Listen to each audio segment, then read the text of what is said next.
All right. Hello there, healthcare humans. Thank you so much for coming back for another episode of The Other Human in the Room. I'm super excited to be meeting for the first time over Zoom, an internet celebrity, basically. uh, Not my first TikTok connection, but a wonderful TikTok connection, which I didn't think that would be something that would come out of my mouth like multiple times within a year. But TikTok is like got it going on with like the doctor scene there. So super excited to meet you, Willough. And I would love if you introduce yourself for our podcast listeners. Well, thank you so much. I never imagined I would be introduced as an internet celebrity. That's hilarious. I am Dr. Willough, Dr. Willough Jenkins, for those who know me professionally, and I am a child psychiatrist. I have the same Canadian connection as you. I'm from Canada, trained in Canada, but I actually live in California now, and I work for the University of California, San Diego. And through an interesting path, yes, I have found myself on TikTok. But aside from the social media aspect of what I do, I work in medical leadership. I'm also in medical education. And clinically, I work in the field of child psychiatry called consultation liaison psychiatry. So most of your listeners will know that, but it's psychiatric care for the medically ill. Amazing. Okay. So my first question that I usually like to start off with, because this is about us being that other human in the room. And in particularly in the kind of work that you do, it's a lot, child psychiatry. So caring for unwell kids, period, and mentally as well as maybe medically unwell, like that's a tough population. So how's it going for you? What's it like for you as a human in healthcare these days? Well, like so many people, it's absolutely a very interesting and challenging time to be in healthcare for all of us. And I think a lot of it obviously relates to some of the pandemic fallout, that it's been a more challenging time. But for me personally, it's been kind of an interesting journey because I started off my career as an attending probably about 10 years ago now, and I was working a ton. Mhm. I was working full time plus. So I was incredibly, incredibly busy. And it was sustainable only for a short period of time, as expected, right?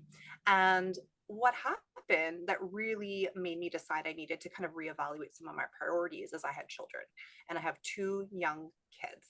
Again, common story. But really, I was trying to think like, when was the moment that I realized something needed to change and something needed to give? Because, like so many of us, I really am passionate about my work. I absolutely do love my job, but it was too much. So, my daughter was 3 at the time, and she loved playing this game of going to work. And she'd pretend to go to work because mom always went to work. And one time we were playing the game, and she was kind of huffing, kind of puffing, and looking kind of irritated going out the door. And it was so funny because in that moment, it was so honest and so pure. Yeah. It's my child. This is what she's seeing. And she was doing it for no other reason. Then I realized, oh, that's what's going on. Like, I can't hide it. It's affecting my kids and my family. And I think for so many of us, when you see the effect on other people, that's when you realize, okay, things have to change. So what happened is I ended up reducing my time, and I don't work full time. And I've spoken about this on social media too. I only work 50% effort. I've decreased my time to 50%. Hmm. And it has led to this amazing change and brought in so many opportunities for my career. And I can speak more about it. But that's kind of, I'm in a place now where I'm incredibly happy with my career and my path, but it has taken a few years to get here. Yeah. Maybe starting with that, because I think a lot of folks who listen to this podcast or and just colleagues, there's sort of a must be nice story of when someone has reduced to the 50%, it works for them. It would never work for me. Mm. And I mean, I used to be one, and now I am also on the other side of finding the balance that means you actually love the work you're doing. Um, which it sounds like you have, which is so lovely to hear. So what was that process like for you? Did you notice any internal and or external resistance to reducing your clinical time? Yes, absolutely. And I work in an academic institution. So I'm surrounded by colleagues who are very focused on professional achievements. So I'm in an interesting place where I work with people who are very focused on those career paths as well. So I felt initially, why am I not able to do it? Yeah. Why am I finding that like I can't do it all? Or sometimes, as it happens, as you look at people above you, you know, career wise or clinically wise, and you go, actually, that's not what I want. Yes. So And wise. that was a moment where I was like, okay, this isn't the path that I want to be on. And I talked to colleagues, and I know you're in the coaching business. It's really funny. I decided, I was like, well, maybe I should meet with a coach and see, like, could they help me with this decision, because it's absolutely hard. There's so many layers to it. And I laugh because my coaching experience was quite funny. The coach, I met with her and I was kind of explaining to her, like, I was at a place where I just needed to take a step back. And what I kept telling myself was, and telling other people was, like, I don't know what I want to do next, but I know that I'm not in the headspace to be able to make that decision right now. And I need space. So I kept saying this. I feel like I just need space then to allow me to like decompress, Yeah. not be in the state of overwhelm and figure out what is my next step. But it got misinterpreted a lot that the space meant like I didn't want to do it anymore, or that I wanted to not be a physician, or I didn't have any aspirations. And this one coach I met with, I do remember very clearly, because she said to me after I kind of tried to explain this to her, and she said, well, I only work with women who want to make a difference. And that's not where you're at. I Oh know I no. laugh. And so I don't think we're a good fit. And I laughed. And I don't mean to at all be disparaging, because coaching is an amazing, amazing resource. But my experience was definitely one that I felt very misunderstood. And it was very interesting time, because when you're trying to make these decisions, I'm a psychiatrist. Obviously, I love getting other people's input and opinion. And I'm very aware that sometimes how you're feeling isn't how things are from the outside. So I was very much in this place. But ultimately, I think I knew what I needed to do, and that was just take space. And so I very intentionally cut back without any plan to fill the space. Mm. And then I've gotten through a few different things, which I can explain more, got into this place now where my space does have more things in it, but they're things that I never knew I wanted to do 3, 4 years ago when I initially realized I needed to take a break. Mm. I love that. I don't love that story from the coach. It just isn't it funny? It just sort of speaks to like knowing nothing about this particular coach. It's not about the particular coach, but there's something about like if you're going to be someone who makes a difference, there's a certain like hour commitment related to that or something, like, versus when you just think of who's had big impact on the world, some of them are hard workers, but some of them it's like, one act shifted the course of history. Like, who can say, right? So I just think that's so Truly. No, interesting. it's so true. And I also think sometimes it's like this idea of you have to make a big difference, but we all have these microcosms of our own family. And I'm a child psychiatrist, I work with kids. So I'm like, well, maybe my difference is Mm, in my microcosm, in my environment with the people around me. And yeah. that has as much value as somebody who changes legislation. Like these are not comparable, but we live in this world where it's very much about this external validation, like what are your credentials, what awards did you get, especially in medicine. And it can be very easy to get sucked into that mindset. Yeah. And taking a step back, especially when you're talking to people who are in that mindset, can be not as well received as you would think, or not as supported. Yeah. Oh my gosh. I just think it's beautiful. It's like you're it's not about any one path being the right path. It's about everyone finding their way and deciding what kind of impact they're interested in investing their time in. And I hear you finding that for yourself. And I just love hearing so clearly without knowing what, like, I just need space. That's all you needed to know. Like you said, like that was what was clear coming through. I think that's amazing. Completely. But for other people who listen, who maybe are in that space, it's scary because you don't have the next plan. And in medicine, we always know what's happening next or what the next step is. So to Yep. be able to take literally space and time, and I had the awareness to know that the mindset I was in, I wasn't going to make the right choice about what plan B was going to be. So if anybody is listening and has the ability to do that, or that resonates, I really encourage people to take advantage of that. It's like a leap of faith, right? You just trusted Mhm. your future self. She'll figure it out. So good. So then what happened next? You took some space? Yes, so I cut back. I mean, I didn't and honestly, my clinical work became more impactful. I had more time. I enjoyed the day to day because, like I said, I'm very passionate about my work. I love working in mental health. I love being a psychiatrist, my patients, but the work is heavy. And for some of us, I realize like clinically, I do better when I'm not seeing high volumes. My work is better. And a lot of people have said to me, oh, like, must be nice to have that luxury. That's kind of the comment. And I think some people don't realize like there are obviously financial sacrifices that you make. There Yeah. is no surprise bank account that I have that has allowed me to make this decision. Um, uh, and yeah, I can talk more about that piece, but I think that's always something someone thinks when they hear these stories. Um, But what happened was I ended up doing more media and advocacy work. And of mm, course, you've met me through social media and TikTok, but that is not where I started. So, in the midst of the pandemic, I received a call from the media team at my hospital saying that they really needed a psychiatrist to speak about a terrible case of a young boy who died of an overdose. And it was in the news at the time. And this was something so foreign to me. I have never been one, and people know me are like surprised. Like, I never was one to put my face out there. I am yeah. not the person who's always giving the talks or wanting to, yeah, be the face of different things. If anything, it's been more the opposite. But because I was in this mindset of like, I need to try some different things and see, and the story was really compelling. And I was like, people do need to know about what's going on. Like, this is very important from a public health standpoint. And so I said yes. Cool. And I did this first interview. Um, and it was not my expectation. It was an amazing experience. It was incredibly well received. The reporters were friendly. They want the story to be the best story that it can be, and really put me at ease. My fear had been that, and some, we hear like reporters are going to try to trick you. They're going to try to get you to say things, or Yeah. they're going to, I don't know, paint things in a different way. Like, you have to be so careful.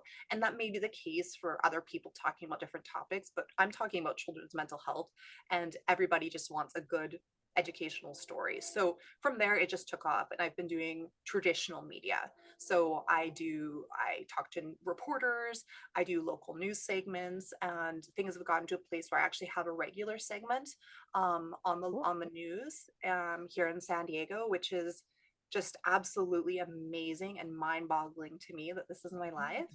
And then with that work, I got encouraged to do some social media as well because I wanted to actually reach my patients. Mm-hmm. So how did that, had you even heard of TikTok? I feel like I heard about TikTok like I think my teen patients, because I'm a Mhm. family physician, so I have some teens too, and they probably first told me about TikTok and Snapchat and all the things. Gosh, so yeah, speaking about the social media, you have to kind of make a decision. What platform are Yeah. you going to do? What platform are you going to use? And are you ready for it? Because it is Yes. a beast. Yes. And it is doing it behind the scenes. It's so much more work than I had ever realized and anticipated. But I looked at all the different platforms, and I'm a child psychiatrist, and I wanted to talk, like I said, to my patients, to my teens, to my young people. And through traditional media, I'm already speaking to parents. That's who's consuming the news, who's tuning on the television. But I wasn't reaching my actual patients. And TikTok is the platform that they use and they consume. And they were coming to me, hey, doc, like, I saw on TikTok that I might have autism. Can we talk about it? And I'm like, gosh, there's this platform that is full of mental health information and misinformation. And so I went on to see like who's on here, what's happening. And I met this amazing community of physicians and psychiatrists who are all really trying to educate and combat a lot of the misinformation, which is very different than I think some people who aren't familiar with social media's perception. They think, oh, doctors on social media, they're clout chasing, they're just putting themselves out there trying to get likes. And truthfully, it really is not that on the other side. It's a way to reach our patients and to provide education. So how has it been um being in that space, and like has it given you a different insight into what your patient's experience? I'm curious about that. Being in the space has been incredibly rewarding. Yeah. Yeah, I did a video that wasn't one of my most popular videos about meeting a psychiatrist for the first time. And the amount of comments I got that said, "Oh, I didn't realize that's what it was like. I'm going to go see a psychiatrist." And that amount of impact just like floored me. That like because I was able to just show psychiatrists aren't scary people, like stuff that if we're in the field we know this, but there's so many misconceptions about psychiatry. So many people have been harmed by psychiatry. I'm very open about that. And so being able to show that psychiatrists do care, we're here to help you, we're not pushing drugs, just some of these basic messages have really, really encouraged people to get help. And for me, every time I get a message like that, I'm like, oh, this is worth it. This is why Mm. I do this. And to answer your question though about like has it impacted the care I give my patients? I mean, I'm always asking them what they're consuming on social media. Well, what are you viewing? What does your For You page look like? Like what content comes up?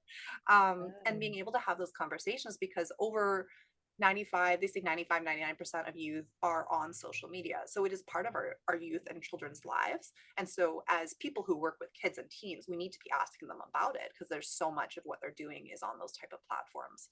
So even though I certainly don't want youth spending that much time on platforms, and I always laugh because I do articles like talking about how we need to limit social media exposure, and here I am a physician on it.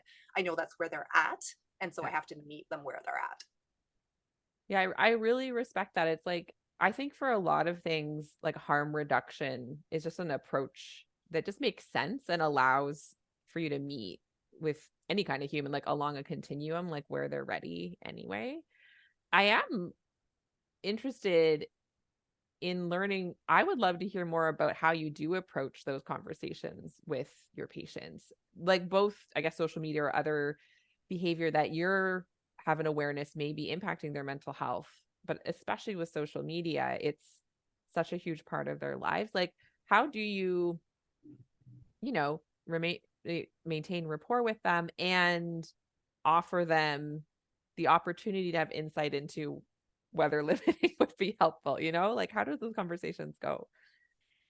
It's so interesting because I think teens have more insight than we give them credit for.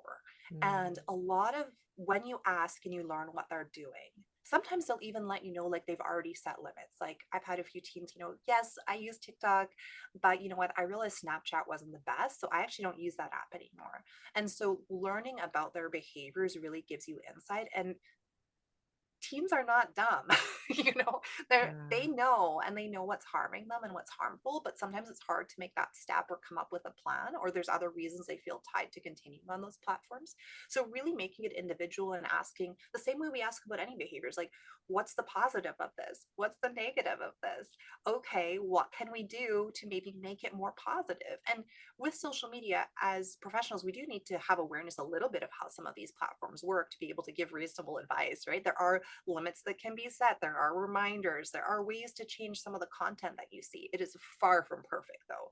But there's certainly ways to help guide youth on how to use it appropriately. And I mean, adults struggle too. Let's be honest. It's Oh easy to yeah. get sucked in.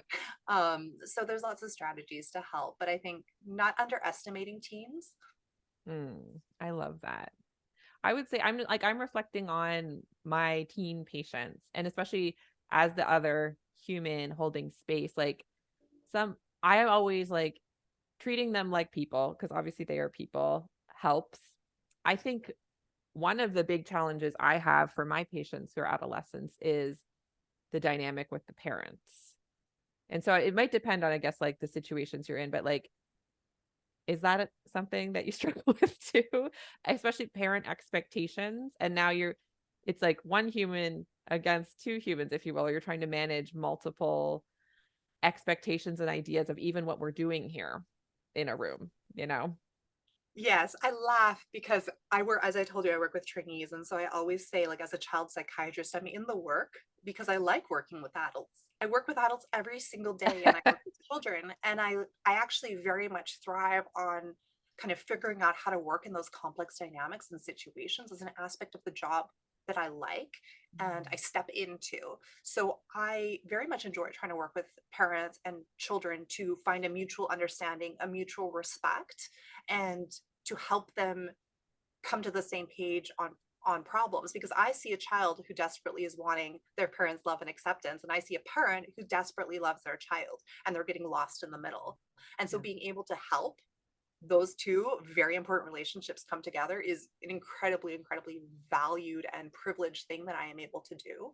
And I think if you kind of always go back to the basics and remind myself, like in these difficult situations, this is a parent who does love their child, and this is a child who just wants love and acceptance from their parent. Usually there is a middle ground to be found. But I'm a psychiatrist, I have the benefit of time. And I know for so many other people in healthcare, they don't have that time. And I think that's where the frustration really arises, because jobs are not set up to be able to do these hour-long conversations between parents and children and really get into the details. So it leaves a lot of physicians, even pediatricians who don't have the time, with this sense of frustration. And it comes from not being feeling like they're able to do enough, or not doing what they feel the patient and the family deserves. And that really can leave you with an unsettled feeling. Oh yeah, for sure. And for that, like, I mean, one thing is just recognizing it's not a you thing. It's like a impossible task for any human to do thing. And then making your choices about whether you extend the time or have to let some of it go. Like that's a bit of certainly what I have to navigate, and I choose to navigate in terms of sometimes booking longer appointments and sometimes saying, I'm not going to pick up every thread that's in this encounter, but I'm going to focus in on this one.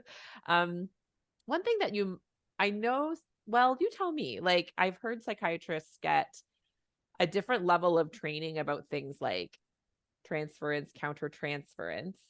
I have noticed through my own self-reflection work, one of the reasons that working with like parents and then teens can be challenging is for ways that I get, what do you say, triggered, or I am I am identifying more with, often it's the kid, and then I'm like, it's hard for me to see the humanity of the parent sometimes in those moments. I am curious how you it sounds like you have found ways of, and you dive into that. So like how does that work for you? How did you work through that so you have a way to see everyone's humanity? Because I think we all have our stuff we're bringing to it. And like, so how do you work through that? Yeah, well, bear with me. I'm going to share a story. So, Yeah. when I was a medical student and I knew I wanted to do psychiatry, I didn't know I wanted to do child initially, but I was doing psychiatry rotations, and I was working with a very experienced older psychiatrist in Nova Scotia, of all places. And we saw a family, and saw a teen girl, and medical students, we're not that old, so it was almost relatable.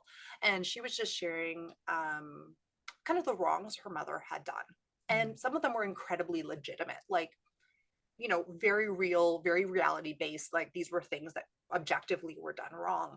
And so after we met with the patient, as you do, you meet with the parent, and the older psychiatrist kind of gave me the lead, like, you go for it. And I laid into the mom. I was like, you need to not do this, you need to not do this, like, I can't believe you did this, like, what's going on? And of course the mother was like aghast, like, who's this person telling me this? And the older psychiatrist was very calm, kind of let it happen. And then Mm. after the encounter, he looked at me and he said, Willow, do you think that mother's going to bring the patient back to you? And I was like, my aha moment, because I was like, no, of course not. I need to have a relationship with the parent to be able to access the child, no matter how I might think what they're doing is wrong in that moment. And that interaction has stuck with me through all of my training, and that I need to find a way always to find the piece of the parent that I can work with. And obviously, in my work, I do work with parents who make mistakes. I do work with parents who have done wrong things, and how do I help them? And one, most parents do love their child. That's usually a universal fact. Unfortunately, not always, but that's usually my common ground. And the other piece is, now that I am a parent, I have to be honest, I have a lot more empathy and can understand how people have got into situations where they haven't done necessarily the right thing. But I do truly believe there's always opportunities for repair. And there are very, very few situations where you can say, like, that's not going to happen, or you can get someone to a place where at least things are okay. Not always the case if two parties aren't willing to come together. But That's how I do it, and it's something I do every day, so I wouldn't expect other people to be able to have that level of empathy or compassion for parents in certain situations. And I wouldn't want anyone to be hard on themselves if they find themselves being triggered. No, I mean, that's the thing is like, I think it's important to talk about that at least for me is the reason when I struggle. It is that. It's because I'm identifying whether it's from my personal history or just like knowing about the world and being like, like and like for your that past self who wanted to intervene, like that makes sense. We were like, hey, maybe if we just tell the parent, then they will change their behavior, but it's missing the ingredient of humans do things for a reason. And one of the least effective ways to allow for behavior change and insight is to tell someone what they're doing is wrong. So I'm like, I've been your past self, and I totally understand. That's such wise advice to be like how to partner with. How do you partner with, like, especially say in cases where you're like, I'm not sure if love is here, or how do you, well, maybe like, do you notice your own emotional reactions in those rooms, and how do you kind of practically manage them so that you can hold that space for all parties involved? Yeah, such a good question. I mean, some of it is hard to put into words, but I think the biggest thing is, like I mentioned, I don't do it every day. And Yeah. I have a wonderful and rich life outside of medicine that I can only have in for me because I don't work full time. So I have amazing friends. I have a supportive family. I get to do wonderful things with my children. And that allows me the space to kind of hold some of these difficult emotions. And if I'm being honest, if I was doing it full time, I don't know that I would be able to do it as effectively as I'm doing now. And I know that's not the answer everybody wants to hear, but it's my truth and it's what I know works for me. And for somebody else, it could be very different. We're all very individual. I absolutely have a tendency to get invested in cases. I was, that resident who would lose sleep. I don't lose sleep over cases anymore, but that doesn't mean I'm still not affected. And it's very, very unique to each situation, but I always go back to like what is in the best for my patient. And I'm very invested in my patients, and having, for most of them, figuring out a way to work with their parents is in their best interest. And so that's kind of what I always root myself on, is like, I need to make this work for them. This is a relationship they're going to have for their whole life. And sometimes too, we'll even say like, gosh, that interaction with a parent was really difficult. But imagine if that was 24 hours a day. Like, I'm the professional here too, right? Like, parents usually are on their best behavior. And if I'm finding the interaction challenging, how is that impacting the child? And so usually those type of kind of tricks of reframing can really Yeah. help find that empathy in the situation. And truly, truly, the majority of parents are reasonable people. They may have made mistakes. I mean, I make mistakes. I'm a parent. It's part of the Same. job, Oh yeah. right? And some of us have really, really difficult situations where we've gotten made decisions and made situation, and gotten to situations that um, are just with honestly without fault. And so I always look for that common ground and that piece. And it's been incredibly rare that I haven't been able to find it. Yeah. I just love hearing that. I think that's like, it's really encouraging to know that that strategy is effective for you. You know what I mean? And so, and like you say, the other pieces of, if those listening struggled with that, one of the options is like, yeah, what kind of space can you create? Whether it's literal time or even pausing between or pacing out, how often you see certain people. I like to think about like how you can look for space in many ways, including the big cutting down work time days, but there are smaller versions of creating space that actually are available to anyone. But knowing that that's an effective way to bring empathy and compassion back to yourself totally makes sense, you know, biologically, right? No, completely. And I think it is true. Like, it's so individual what each situation needs is actually why originally the idea of seeking a coach was really helpful, because I was like, oh, I could get somebody objective to help me figure out what my individual need is, because you can listen to as many of these, wellness podcasts and hear different tips, but there's nothing like somebody who actually knows your situation, knows your style, knows what you're struggling with, giving you more individual guidance. I mean, it's very similar as a psychiatrist, right? You could listen to a mental health podcast about depression, and you may learn some incredibly valuable tips, and it may be incredibly valuable to you, but it's not the same as sitting with somebody one on one. Yeah, absolutely. Um, so going back to your career journey, I'm curious. So like now where you're at, you're feeling good. How did you know how much of everything to do? Like what are sort of your guideposts that help you know the amount and the quality of what works best for you? It's a work in progress, Joan. It varies. It really depends. And sometimes the balance seems perfect, and other times something happens, and I have more time gets thrown into something, and I realize, gosh, everything's a little bit off kilter. So it's constantly something that's changing, and evolving.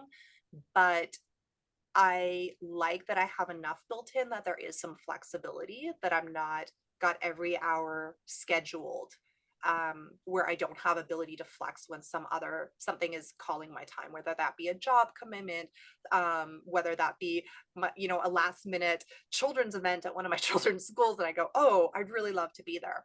I'm in a place where my schedule has flexibility that I'm able to make that happen. So that's probably one of the reasons that I'm successful. The other piece is I joke a little bit because the social media does take up a fair bit of time. I do have some people who will sometimes help me a little bit with it, but I laugh because that brings in absolutely no income. Mm, And I don't know that a lot of people know that.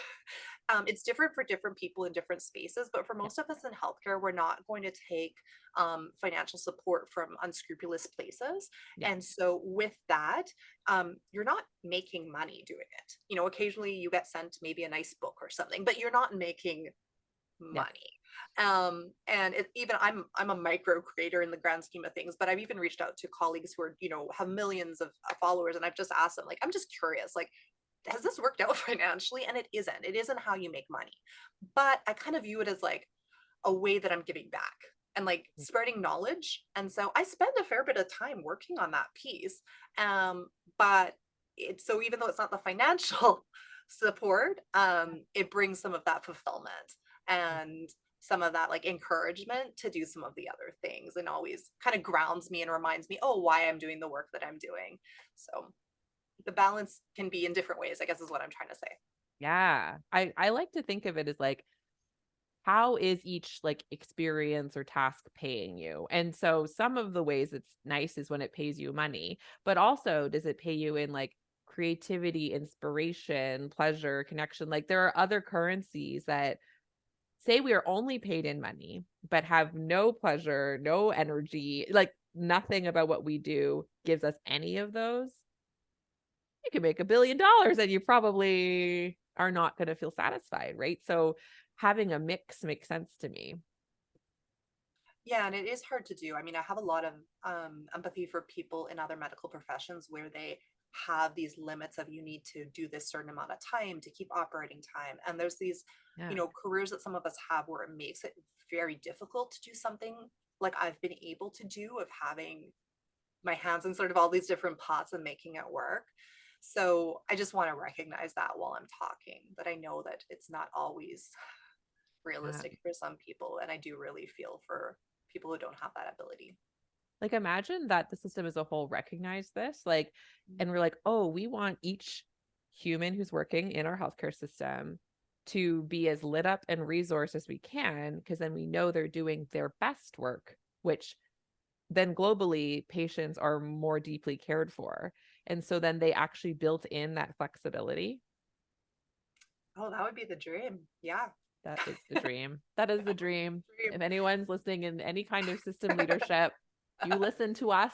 But it's sort of, it's math in a different way, but it's math that makes more sense to me at this point where you're like, yeah, why would you push someone to work beyond their capacity? Why do you want them to do less quality, less nourishing work? Is that appealing to anyone? Yeah, it's appealing to the people who have the bank account. And we know that unfortunately. So there's a lot of bigger picture issues in healthcare right now. But Yeah. I think I love that you're bringing it back to the humans. And I think for so many of us as individuals, there are ways to make the system work for us. It's not easy. None of No. it is easy, but there usually is a way to make things a little bit more sustainable and work because our work can be really, really amazing.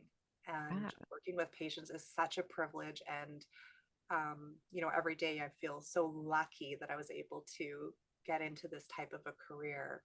But I know that if I'd kept at the pace that I had been at before my daughter huffed and puffed out that door, uh, I may have made a different choice.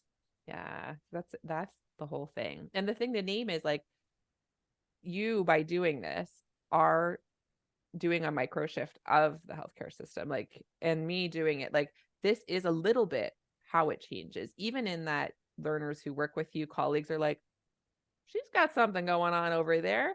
I actually recognize that that's a possibility, right? Like that visibility thing.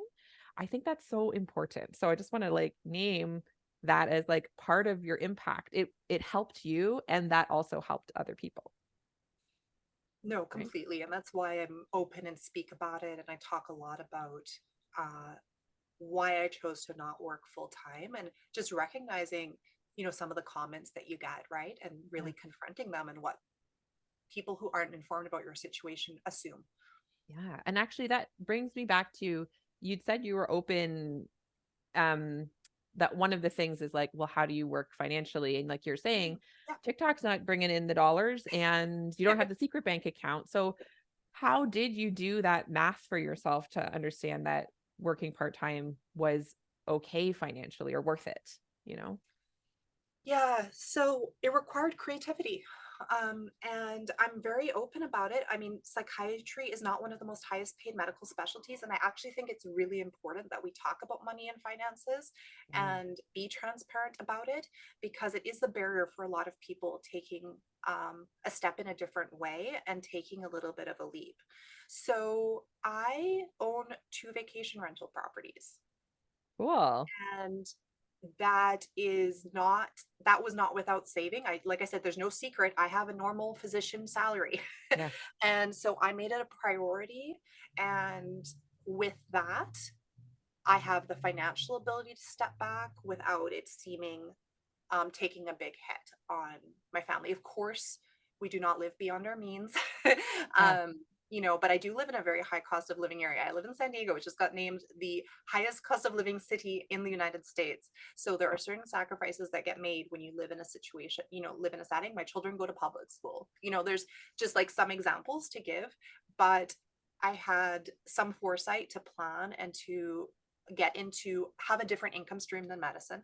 Yeah. Um, and it's not as hard as it sounds, but that is a little bit of the secret as to how I am able to do this because like I say, there's no secret bank account. There's nothing else that is Yeah. funding me to do this. But I want to share and be transparent to let people know that it is possible and it doesn't always mean, oh, you can't go on trips anymore or you're not going to be able to eat out, which is I think what a lot of people do feel. um, so yeah, that's how I'm doing it. I love And it. you'll laugh at this though, because being a vacation rental owner is not glitz and glam. I was absolutely my cleaner the other day. So I think sometimes when people see behind the scenes of what your actual day to day is, they do get surprised. I was down there scrubbing tiles. I So, love it. it always, it's That's so always, good because that's like, okay, because especially actually since entering the coaching world, real estate investments come up a lot past, and there's actually quite a bit of like there's like podcasts and people like about like passive income streams for anybody, but because I think physicians have money, I see ones that are specific for physicians. mhm. And at least part of when people are talking about real estate, they're talking about this, right? Like vacation rental properties. I actually haven't fully figured it out. So I'm just like getting your take on it. That's like a bit of what they say is one of the ways you can make, but I'm putting it in quotes, passive. The thing that I have learned is like, yes, there's ways that it's bringing in more income, but you also are having to do some amount of work for it. Yeah, you might be scrubbing the toilet. Yeah. Um, no, It is, and I think with anything with the financial piece, I think it's always right to be do your due diligence Yeah. and really understand what's right for you. I live in a place where it is like I live in California in San Diego by the beach. Yeah. People want to come here on Attractive. vacation, right? Yeah, totally. So it's a different climate and a different situation, and something that there's an element of luck in some Mm. of this, but it is what works for me, and there are other ways to do things. If you want to supplement income, there's something more passive. There are people who are amazing at investing, and Mhm. they're doing it that way, and I wish my brain would work better that way, or maybe Yeah. that's the next thing that I learn more about. But there's so many different ways to do it, and some of it isn't as hard as we think, but it's kind of what I meant about like space to even allow yourself to learn about it, right? Like Yeah. when I first started this, there was no way I could take on learning about real estate and how to run a vacation rental while I was working the Mhm. job and the hours I was working at. I had no time for that. I had no energy for that. And honestly, no desire. I wasn't in a mindset of wanting to learn more. I was just trying to make sure I knew enough about my patients and focused on that. So part of this is what happens when you do give yourself that time to be able to learn more things. I don't know. Even just like a sabbatical. I love this. I feel like this is going to be like the title is going to be like making space, because I do think I know there are situations where maybe I don't know. Is there a situation where even like 1 hour less or one half day less is completely impossible? I think there's often a way. There's ways to be creative. And so even if folks aren't ready to cut back half time, could they build in more space? Because when you're in survival mode, when you, like you said at the beginning, you're working beyond your capacity, there's no room to think creatively. You're simply reacting to your life, and you're not going to be able to make choices that actually you don't even know what you want because you're just reacting, No, right? completely. I will share one of my parenting secrets because I think actually now talking about it, it might be helpful for people. Is Yes. so I actually really encourage people to schedule down days. And so Ooh, we schedule ourselves, right? And we schedule like activities.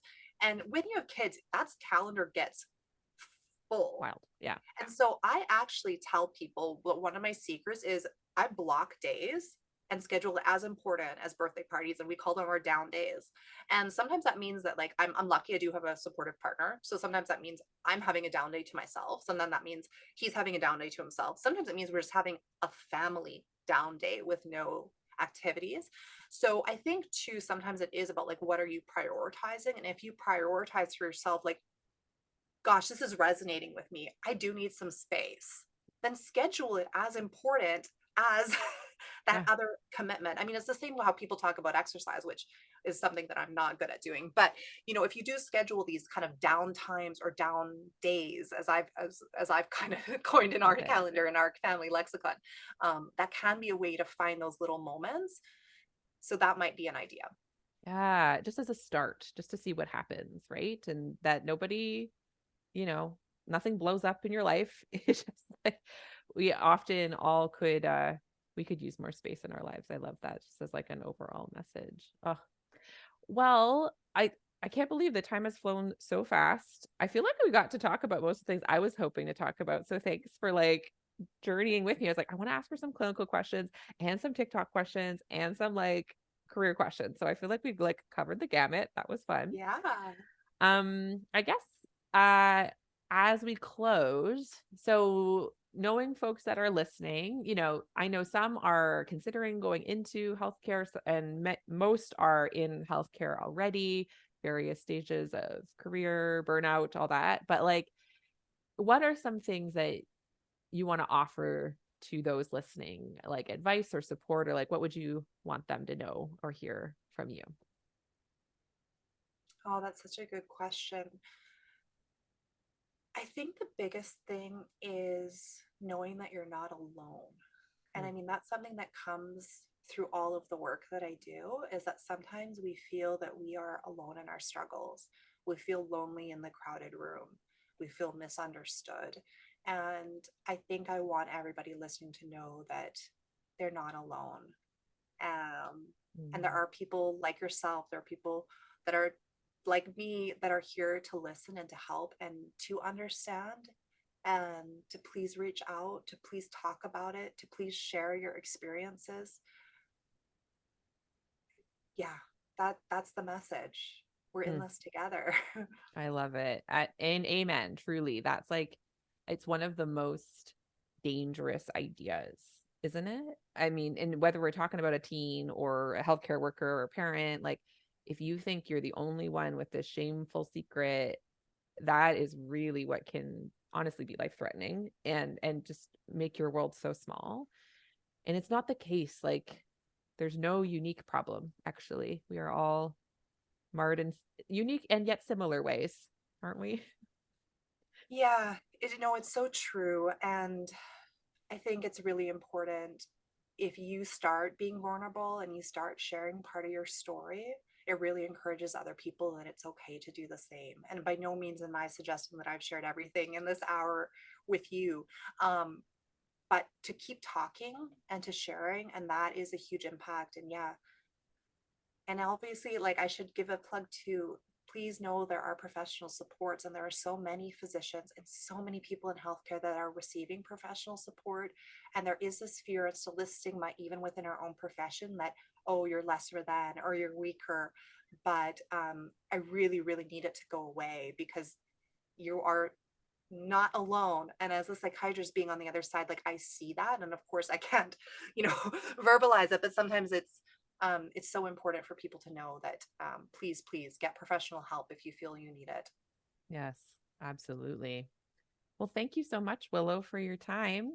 So if people want to find you in your like public facing work, where would they find you? Well, if you are as hip and cool as I am and you're on TikTok, you can find me on TikTok. Otherwise, I am on Instagram. It's a little bit of a smaller platform over there, but it's just my name, Dr. Willough Jenkins. So you can find me basically on social media. I have a website too. If you want to do an old school, send me an email. I'm very open to communication though. So if anybody listening does want to reach out, does want to collaborate, does just want to chat, send me a message. I love hearing from everybody. So good. Thank you so much. And yeah, so for those listening, definitely check Willow out. Um and yeah, until next time, I think the our invitation to you is like, what's one small way you can add some space into your week? Because it will reward you.